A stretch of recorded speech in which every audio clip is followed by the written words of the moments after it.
پاکستان بنانے میں ہمارے سنی علماء کا کیا کردار رہا، اس بات کو ان واقعات اور روایات سے سمجھنے کی کوشش کرتے ہیں۔ اعلیٰ حضرت رحمۃ اللہ تعالی علیہ جو ہمارے سنیوں کے امام ہیں، جن کو دنیا آج اعلیٰ حضرت کے نام سے، امام احمد رضا خان کے نام سے جانتی ہے، ان کی ولادت 1856 میں ہوئی۔ پاکستان بنا 1947 میں، تو اعلیٰ حضرت پیدا ہوئے 1856 میں، اور 1857 میں پاکستان بننے کی مسلمانوں کی سب سے پہلی تحریک شروع ہوئی، جس کا نام تھا تحریک آزادی۔ یعنی مسلمان کو انگریز سے آزاد کروانا ہے۔ آزادی غلامی یہ ایک الگ موضوع ہے۔ 1947 سے پہلے مسلمان بر صغیر میں انگریز یہود و نصارہ کے نیچے غلام تھا، اور غلام کا پوری زندگی کا نچوڑ یہ ہے کہ غلام اپنی مرضی سے سانس بھی نہیں لے سکتا، جبکہ جو آزاد ہوتا ہے اس کی آزاد کی پوری زندگی کا نچوڑ یہ ہے کہ آزاد بندہ اپنی مرضی سے جتنی سانسیں لینا چاہے لے سکتا ہے۔ بس یہ بنیادی فرق ہے غلام اور آزاد میں۔ تو 1947 سے پہلے مسلمان بر صغیر میں غلام تھے۔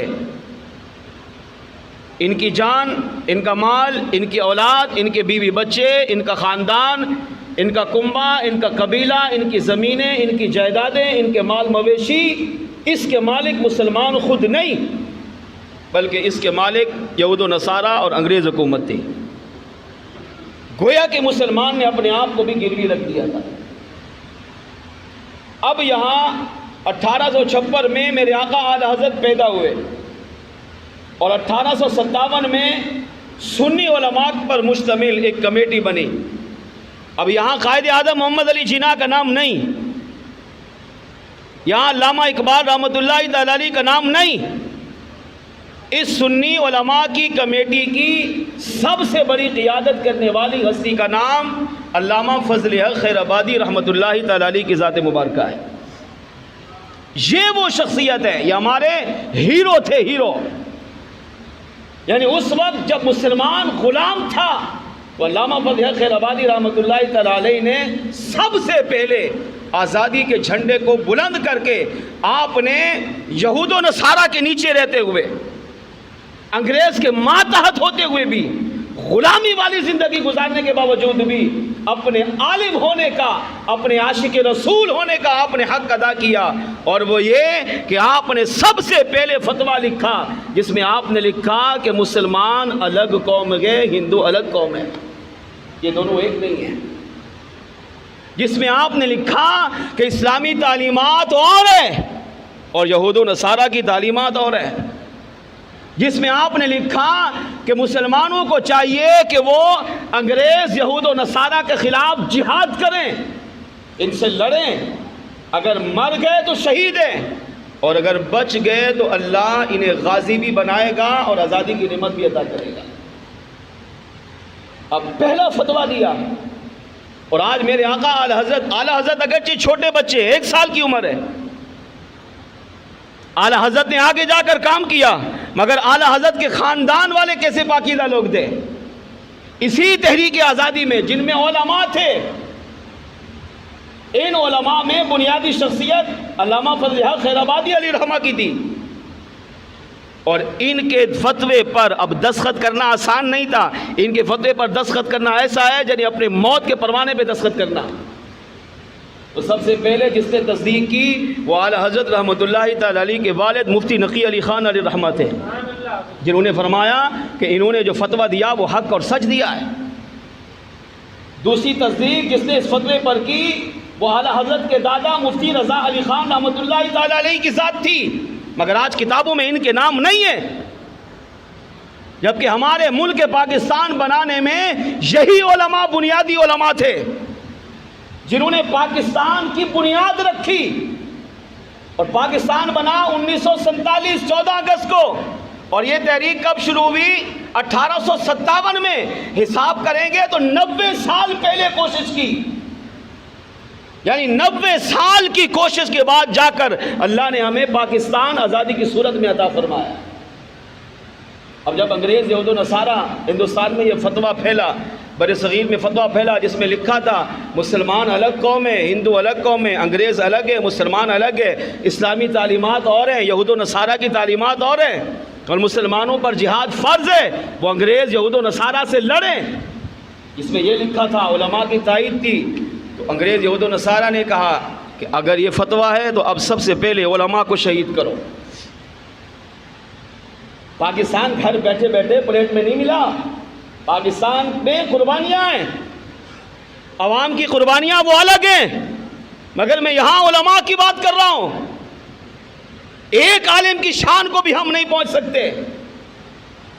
ایک سنی عالم باعمل کا اگر جہاں وہ رہتا ہے، اگر وہاں کے لوگ ساری زندگی بھی اسے اپنے کندھوں پر اٹھا کر چلیں، تب بھی اس سنی عالم کا حق ادا نہیں کر سکتے۔ مگر یہاں ایک عالم کی بات نہیں، یہاں 22,000 علماء موجود تھے جنہوں نے سب سے پہلے یہ نعرہ تکبیر، نعرہ رسالت بلند کیا کہ پاکستان ہم بن کر، پاکستان لے کر رہیں گے، پاکستان بنا کر رہیں گے۔ اب انگریز نے یہ چال چلی، کہا علماء کو قتل کرو، علماء کو قید کرو، علماء کو قید کیا گیا، علماء کو شہید کیا گیا۔ اسی تحریک آزادی میں 22,000 سنی علماء اہل سنت کو شہید کیا گیا، جن کا جرم کیا تھا؟ پاکستان بنانے کی کوشش کیوں کی؟ فتوے پر دستخط کیوں کیے؟ فتویٰ کیوں دیا؟ یہ زبان سے نعرہ کیوں لگایا ہم الگ ملک بنائیں گے؟ یہ کیوں کہا ہم مسلمان کو آزاد کریں گے؟ کیونکہ یہ 22,000 علماء جانتے تھے کہ آزادی اللہ کی کتنی بڑی نعمت ہے۔ 22,000 ہمارے علماء نے پہلی تحریک آزادی میں قربانی دی ہے، پہلی تحریک آزادی میں۔ مگر علماء 22,000 علماء کو شہید کیا گیا، اور ایسا نہیں کہ بس گولی ماری تو مار دیا گیا، نہیں، اذیت ناک موت دے کر شہید کیا گیا، جن میں سب سے فہرست کون؟ علامہ فضل حق خیر آبادی رحمۃ اللہ تعالی علیہ۔ ان کو انگریز حکومت نے گرفتار کیا، یہ جوان تھے، بڑھاپے تک گرفتار رکھا۔ جب گئے جیل میں تو صحت مند تھے، مگر جب نکلے تو ہڈیوں کا ڈھانچہ تھے۔ کوئی ظلم ایسا نہیں تھا جو ان پر نہ کیا گیا، یہاں تک کہ ان کے جسم میں سریوں سے سوراخ کر کے ان میں نمک اور مرچیں بھری جاتی تھی۔ ان کے بدن سے لباس کو اتار کر استری کو گرم کر کے پھیرا جاتا تھا۔ جرم کیا تھا؟ وہ کہتے تھے بس لا الہ الا اللہ چھوڑ دو، یہ مت کہو مسلمان الگ ہے، انگریز یہود و نصارہ الگ ہے، نہیں، یہ سب ایک ہے۔ یہ مت کہو کہ مسلمانوں کو آزادی چاہیے۔ اس جرم کی وجہ سے اتنی تکلیفیں دی گئی۔ کالے پانی کے اندر ان کو رکھا گیا، اس پانی کے اندر انسان سانس نہیں لے سکتا تھا، مگر انہوں نے جوانی سے بڑھاپا وہی گزار دیا جس میں پانی کی ہر اذیت ناک موت ان کو دی گئی۔ بڑھاپے کی حالت میں بھی ان سے مزدوری کرائی گئی، اپنی جان سے زیادہ ان پر بھاری بوجھ کے وزن اٹھائے گئے۔ کیوں؟ پاکستان بنانے کی کوشش کیوں کر رہے ہیں؟ آپ نے یہ کیوں کہا کہ مسلمان انگریز کے خلاف جہاد کریں؟ اس جرم میں 22,000 علماء کو شہید کیا گیا۔ علامہ کفایت علی کافی رحمۃ اللہ تعالی علیہ بہت بڑے ہمارے عالم ہیں، مگر آج ان کا نام کتابوں میں نہیں ہے۔ انگریز نے ان کو پہلے گرفتار کیا، مارا، اذیتیں دی، تکلیفیں دی، پھر دہلی کے چوک میں آ کر ان کے گردن کو ان کے دھڑ سے سرعام جدا کیا۔ کئی دن تک ان کی لاش کو، عوام نہیں، ایک سنی عالم عاشق رسول کی بات کر رہا ہوں، کئی دن تک ان کی لاش دہلی کے چوٹ میں لٹکی رہی، اور انگریز نے باقاعدہ اعلان کیا کہ جو پاکستان کا نام لے گا یا آزادی کا نعرہ لگائے گا یا لا الہ الا اللہ محمد رسول اللہ پڑھے گا، ہم اس کا اشر یہی کریں گے جو ان کا کیا گیا ہے۔ اس طرح ان علماء کی قربانیوں سے اللہ کریم نے ہمیں 14 اگست 1947 کو پاکستان کی نعمت عطا فرمائی۔ اگر میں اور آپ غور کریں ہم کتنی قدر کر رہے ہیں۔